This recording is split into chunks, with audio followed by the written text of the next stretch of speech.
Before you listen, if you enjoy the stories and want to hear more, then please consider subscribing. Most of you listening aren't subscribed, so please take this time to subscribe.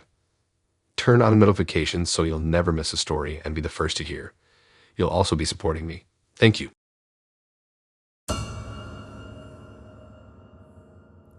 Let me tell you about the craziest, scariest night of my life. I just landed a job as a night shift security guard at the gates of Peace Cemetery. I was pretty stoked because the pay was decent, and I figured it would be an easy gig. Just sit in the office, watch some security cameras, and make sure nobody messes with the place, right? I couldn't have been more wrong. My first night on the job, I showed up ready to roll. The place was creepy after dark, but I kept telling myself it was just a bunch of dead people and some marble statues. No big deal. I settled into my office, a small room just outside the cemetery gates with a bank of security monitors and a big heavy door that locked from the inside. I figured that door would keep me safe from any would-be vandals or weirdos who might wander onto the grounds at night. So I'm sitting there watching the cameras and sipping my coffee when something catches my eye on one of the screens. There's a little girl, maybe 6 or 7 years old, standing in the middle of the morgue. My first thought is that she must be lost, or maybe she wandered away from her family during a funeral earlier in the day. I decide to go and check it out, thinking I'll just help her find her way home and be back at my desk in no time. I grab my flashlight and head out into the cemetery, making my way towards the morgue. The air is heavy and still, and the only sounds are the crunching of my footsteps on the gravel paths and the distant hooting of an owl. I can feel my heart pounding in my chest, but I keep telling myself it's just a little girl, nothing to be scared of. I reach the morgue and push open the door, expecting to see the little girl standing there, but she's gone. The room is empty, save for the cold metal tables and the faint smell of formaldehyde. I'm starting to feel a little freaked out, so I call out to her, thinking she might be hiding, but there's no answer. Just as I'm about to turn and leave, I hear it, the faint sound of giggling. It's coming from somewhere in the morgue, but I can't pinpoint exactly where. My heart races even faster, and I can feel the hairs on the back of my neck standing on end. I shine my flashlight around the room, desperately searching for the source of the laughter, but there's still no sign of the little girl. Feeling more than a little freaked out, I decide to hightail it back to my office. Maybe she's just playing a game of hide and seek, or maybe my mind is playing tricks on me. Either way, I figure I'm better off keeping an eye on things from the safety of my desk. As I return to the office, I glance at the security monitors, and there she is again. The little girl, standing in the exact same spot in the morgue where I'd first seen her. I can't believe my eyes. I'd just been in there, and she was nowhere to be found. How could she have reappeared so quickly? I'm too freaked out to go back and investigate again, so I decide to just keep an eye on her from the office. I watch as she stands there, motionless, staring straight into the camera. It's like she knows I'm watching her. Suddenly, without warning, the door to my office slams shut with a deafening bang. I jump out of my seat and my heart pounding so hard, I thought it might burst out of my chest. I'm trembling as I slowly approach the door, wondering if someone, or something, is playing a cruel prank on me. I grab the door handle, but it won't budge. It's like the door has been sealed shut by some unseen force. Panic rises in my chest as I bang on the door, yelling for help, but there's no one around to hear me. I'm trapped in my own little office of horrors, and I don't know what to do. I glance back at the security monitors, and my heart skips a beat when I see that the little girl is gone again. She's not in the morgue, and she's not anywhere else on the screens. It's like she's vanished into thin air, leaving me alone with my fear. I spend the rest of the night pacing around the office, too scared to sit down, and too terrified to even think about trying to get the door open again. Every creak, every rustle of leaves outside, sends shivers down my spine. I've never felt so alone, and yet so convinced that I'm being watched. When dawn finally breaks and the first rays of sunlight filter through the office window, I gather my courage and try the door one more time. This time, it opens without any resistance, as if nothing had ever been wrong with it. I practically sprint out of the cemetery, vowing never to set foot in that place again. The next day, I call my boss and tell them I'm resigning. I don't bother to explain the details of what happened that night. I doubt he'd believe me anyway. I just tell him that the job isn't for me, and that's that. Since that night, it always felt like something sinister is lurking just beyond the veil, waiting for the right moment to strike. I don't know if the little girl was a ghost, or I was just losing the plot and imagined it all, or something even darker. But one thing's for sure, I'll never forget that night at the gates of Peace Cemetery, and I'll never look at graveyards the same way again. So, if you're ever thinking about taking a job as a night shift security guard at a cemetery, I think twice. You never know what you might encounter after the sun goes down, and some things are better left undisturbed.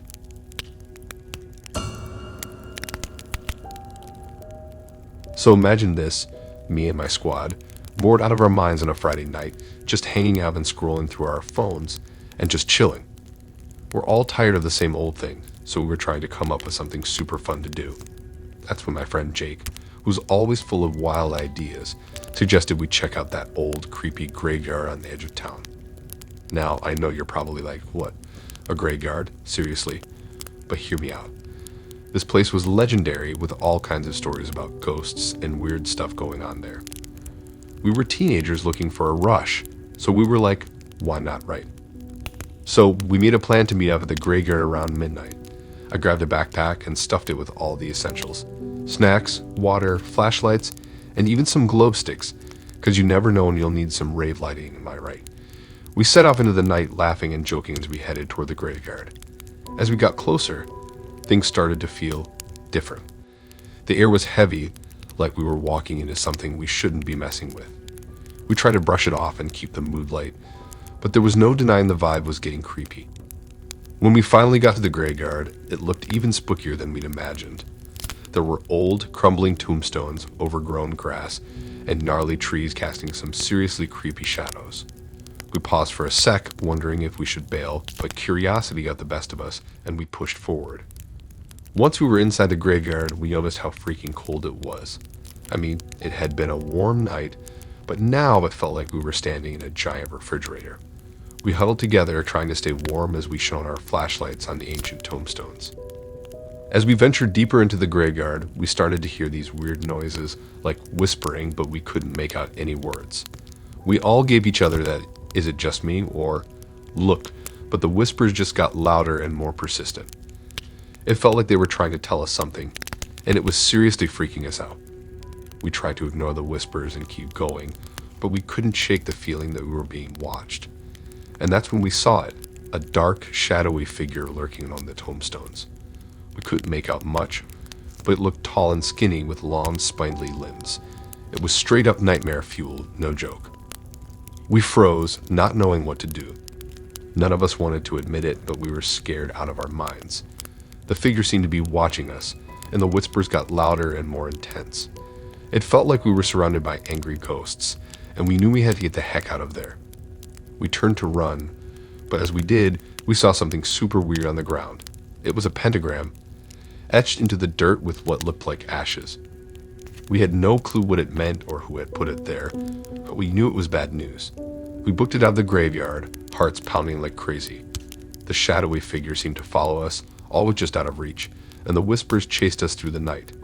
We didn't stop running until we reached my house, where we practically fell onto the front lawn, gasping for air and shaking with fear. We huddled together on the porch, trying to make sense of what had just happened. No one wanted to say it, but we all knew we'd experienced something we couldn't explain. We'd gone looking for a thrill, but we found way more than we bargained for. We spent the rest of the night in my living room, too scared to sleep and too afraid to talk about what we'd seen. Eventually, the sun came up, and the terror of the night began to fade, but we knew we'd never forget that night. We made a pact never to talk about it again and to stay as far away from that graveyard as possible. It was like we'd stepped into another world, and we knew we'd been lucky to make it out. Over time, life went back to normal, and we tried to put that night behind us. But every once in a while, when I walk past a graveyard or hear a strange whisper on the wind, I'm reminded of that night and the chilling feeling that there are some things in this world that are better left undiscovered. That's the story of the night we ventured into the creepy graveyard and came face to face with something we couldn't explain. We were just a bunch of teenagers looking for a good time, but we ended up stumbling into a nightmare. So next time you're bored and looking for some excitement, remember, there are some places you just shouldn't go and some mysteries that are better left unsolved. I was hanging out with my best friend Nemo. We were bored out of our skulls and itching for something thrilling to do. That's when Nemo had the absolutely insane idea to visit the old graveyard on the outskirts of town. Now, we both heard all sorts of rumors about the place being super creepy and possibly haunted, so naturally we thought it'd be the perfect spot for a little late-night adventure. But we didn't just want to wander around in the dark. Oh no, we decided to up the ante by bringing a Ouija board with us. Yeah, we were seriously asking for trouble. We nap around midnight, armed with our Ouija board, flashlights, and a couple of energy drinks to keep us going. We set off for the graveyard, laughing and joking around, trying to keep our nerves in check. As we approached the graveyard, the atmosphere took a turn. The air felt heavy, and a chill ran down our spines. We hesitated for a moment, wondering if we should just bail, but curiosity got the better of us. So there we were, standing at the entrance of the graveyard. The rusty old gate creaked as we pushed it open, and it felt like we were crossing some kind of invisible barrier, leaving the safety of the world we knew and stepping into the unknown. The air inside the graveyard was thick and heavy, like a dense fog had settled over the place, even though there wasn't a cloud in the sky. The moon was full and bright, casting a ghostly glow over the landscape, but it only seemed to make the shadows darker and more menacing. We took a few tentative steps forward, our footsteps crunching on the gravel path that snaked its way through the maze of tombstones. The graves were a mix of old and new, with some dating back over a century. Some of the tombstones were cracked and weathered, their inscriptions barely legible, while others were still shiny and new. We couldn't help but feel the weight of history pressing down on us, a reminder of all the lives that had come and gone in this small patch of earth. The graveyard was eerily quiet, with only the sound of our own breathing and the occasional rustle of leaves in the wind to break the silence. It was like the world outside had ceased to exist, and we were all alone in this forgotten corner of the universe. We found a spot near the center of the graveyard that seemed as good a place as any to set up our Ouija board. We sat down, our hearts pounding in our chests, and placed our fingers on the planchette. "Are there any spirits here who want to talk to us?" Nemo asked, his voice barely above a whisper. At first, nothing happened. We exchanged nervous glances, wondering if this whole thing was just a bust. But then the planchette began to move. It slowly spelled out the word yes. We stared at each other in disbelief. We expected some creepy vibes, sure, but we hadn't actually thought the Ouija board would work. We continued asking questions, and the planchette kept moving, answering us with increasing speed. We learned that we were communicating with the spirit of someone who had been buried in the graveyard decades ago. The answers were vague, but it was clear that the spirit wasn't exactly thrilled about our presence. The temperature around us dropped, and we shivered as an icy wind swept through the graveyard. We could feel the energy shift, like something sinister was closing in on us. That's when things really started to get freaky. We heard footsteps approaching, but when we shone our flashlights in the direction of the noise, there was no one there. It was like we were being surrounded by invisible entities. As the footsteps grew louder, the planchette on the Ouija board began to move erratically, spelling out random letters and numbers. It was like the spirit we'd been communicating with had lost control of the board, and something else was trying to take over. Suddenly, a gust of wind knocked the Ouija board off the ground, sending it flying through the air. We screamed and scrambled to our feet, our hearts pounding so hard we thought they might burst. We didn't waste any time getting the heck out of there. We sprinted through the graveyard, dodging tombstones and trying not to trip on uneven ground. We could still hear the footsteps, and it felt like something was chasing us, but we didn't dare look back. We finally made it out of the graveyard and collapsed on the side of the road, gasping for breath and trying to calm our racing hearts. We couldn't believe what had just happened.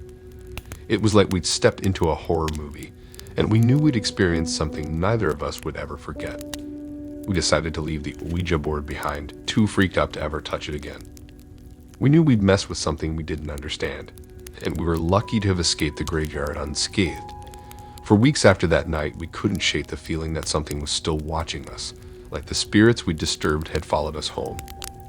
We had trouble sleeping and kept seeing shadows in the corners of our eyes. We became obsessed with finding out more about the spirit we communicated with and the history of the graveyard. Through our research, we learned that the graveyard had once been the site of a tragic event that had claimed the lives of several people. It seemed like the spirits who lingered there were still seeking closure, and our meddling with the Ouija board had only stirred up their restlessness. Eventually, the eerie feelings and strange occurrences began to fade, and life returned to normal. But we never forgot that night in the graveyard, and we never messed with the Ouija board again. Because of you amazing people, we hit 1,000 subs. Thank you for supporting me. Why not join the family if you haven't already, and like and subscribe for more. Thank you.